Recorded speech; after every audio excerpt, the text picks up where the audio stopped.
কি, তোমরা ভেতরে কি করে এলে? এক্ষুনি বেরিয়ে যাও। বিরক্ত হয়ে বলল কুশল। নিজেকে কি মনে করো তুমি? তোমার এত বড় সাহস, তুমি আমার সামনে উঁচু গলায় কথা বলছো? শ্লেষপূর্ণ দৃষ্টিতে ধীরেন কুশল আর বাকিদের দিকে তাকিয়ে বলল, তোমাদের নিজেদের কোনো যোগ্যতা নেই, তোমরা শুধু নীলের পাচাটা কুকুরের দল। তবে তোমাদের সাহসের প্রশংসা করতেই হচ্ছে।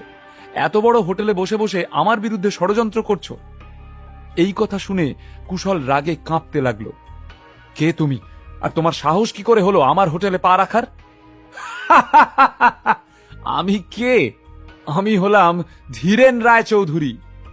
গর্বভরে উত্তর দিল ধীরেন। এখন যদি নীল এখানে থাকতো না, তাহলে ও আমাকে কাকু বলে লেজ নাড়ত।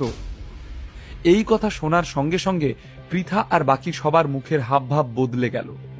যদিও তারা ধীরেন রায়চৌধুরীকে কোনোদিনও দেখেনি, কিন্তু তার ব্যাপারে সব খোঁজ খবরই ছিল ওদের কাছে। তুমি কি রায়চৌধুরী পরিবারের সদস্য বলে নিজেকে খুব হনু মনে করছো? প্রথম কথা হলো, এটা তোমার বাড়ি নয়, এটা কুশলের হোটেল। কাজেই তোমার এই সমস্ত নাটক আর তোমার এই অহংকার অন্য কোথাও গিয়ে দেখিও, এখানে নয়। এই হোটেলে আসাটা তোমার কোনো ভুল নয়, কিন্তু না বলে এই ঘরে ঢুকে পড়াটা তোমার জীবনের একটা বড় ভুল, আর সেটা তুমি খুব শিগগিরই বুঝতে পারবে। অদ্ভুতভাবে কথার উত্তরটা দিল নিখিল, যার মুখ থেকে সচরাচর তেমন কোনো কথা শোনা যায় না। আচ্ছা, তাই নাকি? তুমি আমাকে ওয়ার্নিং দিচ্ছ? ধীরেন রায়চৌধুরী বেশ অবাক হয়েই বলল। তারপর হুঙ্কার ছেড়ে বলল, এই সব কটাকে গাড়িতে তোল।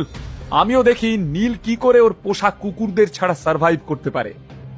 একটা লোক এগিয়ে এসে অর্জুনের হাতটা ধরতেই অর্জুন এক ঝটকায় তার হাতটা ছাড়িয়ে নিয়ে বলল, আমাদের গায়ে হাত দেওয়ার কি রাইট আছে তোমাদের? কি রাইট আছে আমার?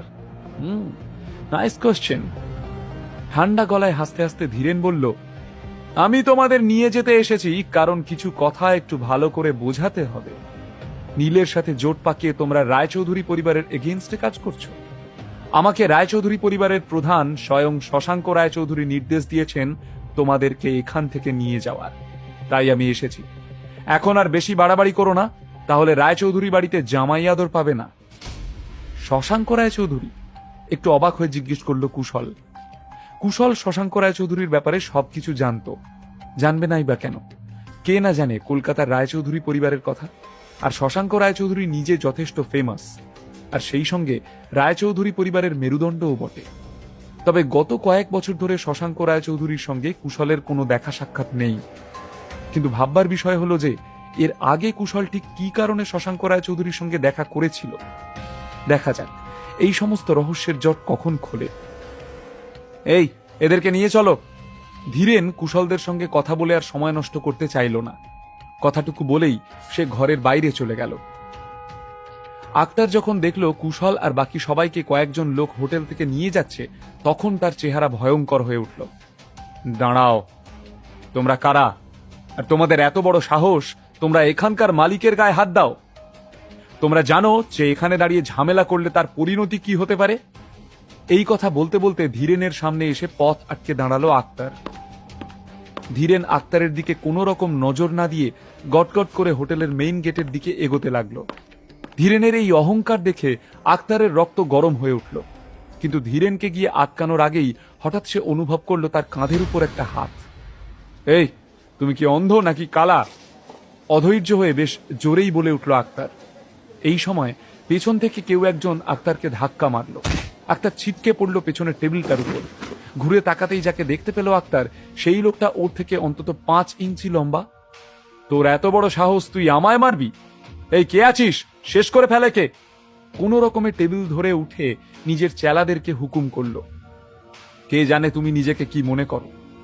ঠান্ডা গলায় বলে উঠল সেই লম্বা লোকটা। আক্তারের লোকেরা সেই লোকটাকে মারতে যাবে, ঠিক এমন সময় সেই লোকটা ওদের একদম সামনে চলে এলো আর ওদের সবাইকে একসঙ্গে তুলে মাটিতে আছাড় মারল। সেই সময় ধীরেন হোটেলের মেইন গেটের সামনে গিয়ে থমকে দাঁড়ালো। তারপর পেছনে ঘুরে সে আক্তারকে বলল, যা, তোকে ছেড়ে দিলাম। এখন নীলের কাছে যা আর ওকে বল যে যদি ও নিজের এই পোষা কুকুরদের ঠিকঠাক ভাবে বাঁচিয়ে রাখতে চায়, তাহলে আমার সঙ্গে যেন রায়চৌধুরী বাড়িতে এসে দেখা করে। আমি ওর জন্য অপেক্ষা করব। এই কথা বলে সেই লম্বা লোকটাকে হাত দিয়ে ইশারা করলো ধীরেন। লোকটা একটা ইশারাতেই বুঝতে পেরে গেল তাকে ঠিক কি করতে হবে। সে আক্তারকে এক হাত দিয়ে তুলে অন্য হাত দিয়ে সজোরে একটা ঘুষি মারল। তারপর কুশলদের চ্যাংদোলা করে গাড়িতে তোলা হলো। এই সমস্ত ঘটনা ঘটছিল হোটেলের সমস্ত গেস্টদের সামনে। তারা এই সমস্ত দেখে কেউ আর চুপ থাকতে পারল না। নিজেদের মধ্যে ফিসফাস করা শুরু হলো, ও মাই গড, এরা কারা? এরা আক্তারের গায়ে হাত তুলছে, আমি তো ভাবতেই পারছি না। আরে আস্তে আস্তে, মরার খুব শখ জেগেছে নাকি? দেখতে পাচ্ছ না এই লোকটা নিজের সঙ্গে কিরকম লোকজন নিয়ে এসেছে? ধীরেন তার দলবল নিয়ে হোটেল ছেড়ে বেরিয়ে যেতেই সবাই যেন প্রাণ ফিরে পেল, কারণ সবাই বুঝতেই পেরেছিল যে এরা কোনো ছোটখাটো লোক নয়। এর মধ্যে কেউ আর সাহস করে আক্তারকে কিছু জিজ্ঞেস করে উঠতে পারল না। তবে বুদ্ধি করে ফোন করলো হসপিটালে। অন্যদিকে কুনাল পৌঁছে গেল নীলের হাসপাতালে।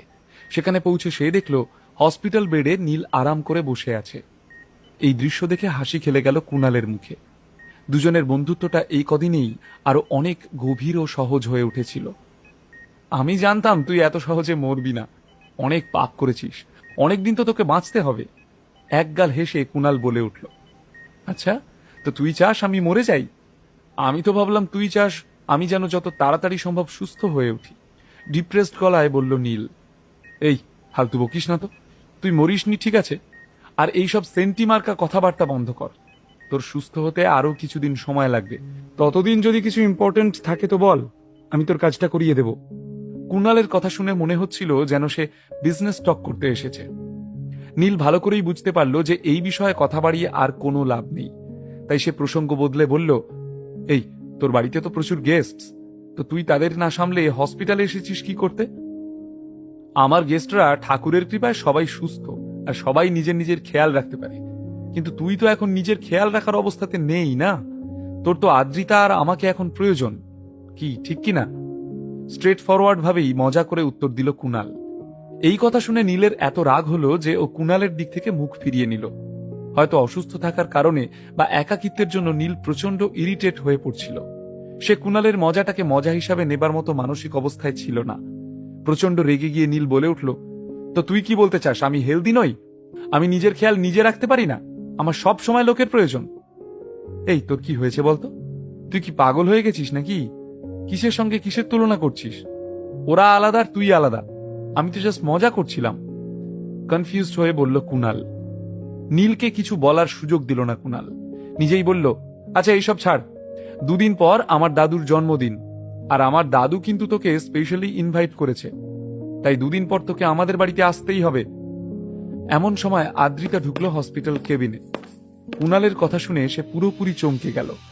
নীল হয়তো জানে না, কিন্তু আদ্রিতা তো জানে লাহা পরিবার কতটা পপুলার। যদিও কুনালের দাদু এখন বিজনেস থেকে রিটায়ারমেন্ট নিয়ে নিয়েছেন, কিন্তু ওনার প্রতিপত্তি এখনো অটুট। লাহা পরিবারের অর্ধেক ব্যবসা এখনো ওনার নামেই চলে। কথায় আছে না, পুরনো চাল ভাতে বাড়ে, তেমনি আজও কলকাতা শহরে কান পাতলেই মণিকান্ত লাহার নাম শোনা যায়। আজও এক ডাকে পুরো কলকাতা শহরকে একজোট করার ক্ষমতা রাখেন তিনি।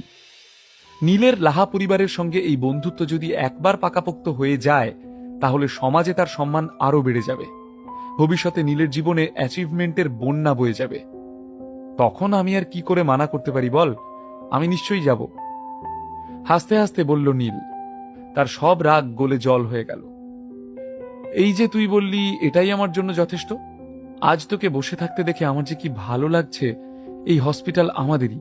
আমি সবাইকে ইনস্ট্রাকশন দিয়ে দিয়েছি যে তোর যা কিছু দরকার সেটা যেন অন প্রায়োরিটি আনিয়ে দেওয়া হয়। স্মিত হেসে কুনাল নীলের কাঁধে হাত রাখল, তারপর পিঠ চাপড়ে দিয়ে বলল, ব্যাস এবার তুই তাড়াতাড়ি ঠিক হয়ে যা, তারপর দুই ভাই মিলে পার্টি হবে, ঠিক আছে? আমার কেন মনে হচ্ছে যে তুই এখান থেকে চলে যাওয়ার তাল করছিস?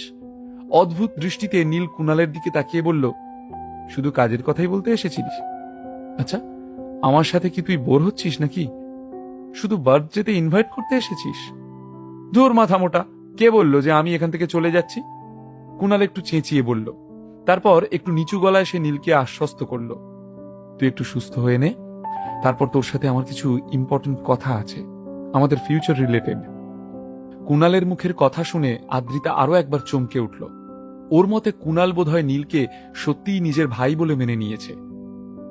এইভাবে চলতে থাকলে খুব শিগগিরই হয়তো নীল আর আদ্রিতা লাহা পরিবারের কাছের মানুষ হয়ে যাবে। আর যদি সেটা হয়, তাহলে ওদের ভাগ্যের তালা খুলে যাবে, ওদের তো লটারি লেগে যাবে। এমন কি কথা আছে যেটা এখন বলা যাবে না? এখানে তো বাইরের কেউ নেই। নীল একটু অবাক হয়ে কুণালকে জিজ্ঞেস করল। ঠিক আছে, এই বলে কুণাল নিজের জায়গা থেকে উঠে কেবিনের দরজার কাছে গেল। কেবিনের দরজা দিয়ে বাইরেটা ভালো করে উকি মেরে দেখে নিল সে। ও দেখল যে বাইরে কেউ নেই শোনবার মতো। তারপর কেবিনের দরজা বন্ধ করে সে আবার নীলের কাছে এসে বসল। তারপর যেই না কুণাল কিছু বলতে যাবে, এমন সময় কেবিনের দরজায় একটা আওয়াজ হলো। আদ্রিতা তাড়াতাড়ি উঠে গিয়ে খুলে দিল দরজাটা। আদ্রিতা, আই হোপ আমি তোমাদের ডিস্টার্ব করছি না। নীলের কি জ্ঞান ফিরেছে? আসলে দরজাটা বাইরে থেকে বন্ধ দেখলাম, তাই ভাবলাম ভেতরে হয়তো কিছু হয়েছে। দরজার বাইরে থেকে কথাগুলো বলল শালিনী মিত্র। এসো, ভেতরে এসো। এই তো কিছুক্ষণ আগেই নীলের জ্ঞান ফিরেছে। শালিনী কেবিনে ঢুকেই মন ভরে নীলকে দেখল। নীল, থ্যাংক গড, তোমার জ্ঞান ফিরে এসেছে। তুমি জানো এই দুদিন আমার অবস্থা কি হয়েছিল? আমি কত চিন্তা করছিলাম তোমার জন্য। আমি শুধু কেবিনের চারপাশে পায়চারি করে গেছি জানো। এখন তোমাকে দেখে আমার যে কি ভালো লাগছে। কথাগুলো বলতে বলতেই শালিনী নীলের পাশে এসে বসে পড়ল। যদিও শালিনীকে কেউ বসতে বলেনি, কিন্তু সে কবেই বা কার কথার অপেক্ষা করেছে। হয়তো শালিনীর ব্যবহারে কোনো অস্বাভাবিক কিছু ছিল না, কিন্তু কি জানি কেন নীলের প্রতি শালিনীর এত কেয়ার দেখে কেমন অদ্ভুত লাগছিল আদ্রিতার। ভেতরে ভেতরে সে খুবই অস্বস্তি বোধ করছিল। শালিনী, আমি একদম ঠিক আছি, তোমার চিন্তা করার কোনো দরকার নেই।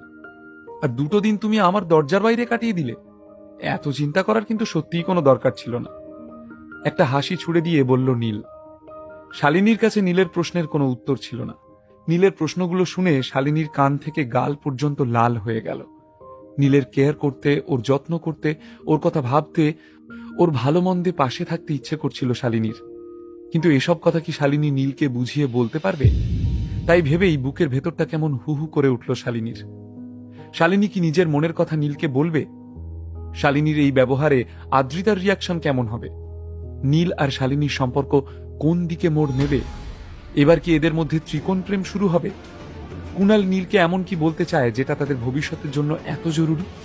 কুণাল কি সত্যিই নীলকে বন্ধু ভাবে, নাকি রয়েছে বিশাল বড় কোনো ষড়যন্ত্র? নীল যখন জানতে পারবে রায়চৌধুরী পরিবার কি কাণ্ড ঘটিয়েছে, তখন কি হবে? তাহলে কি সব দিক থেকে আদ্রিতা নীলের জীবনে বড় কোনো তুফান আসতে চলেছে?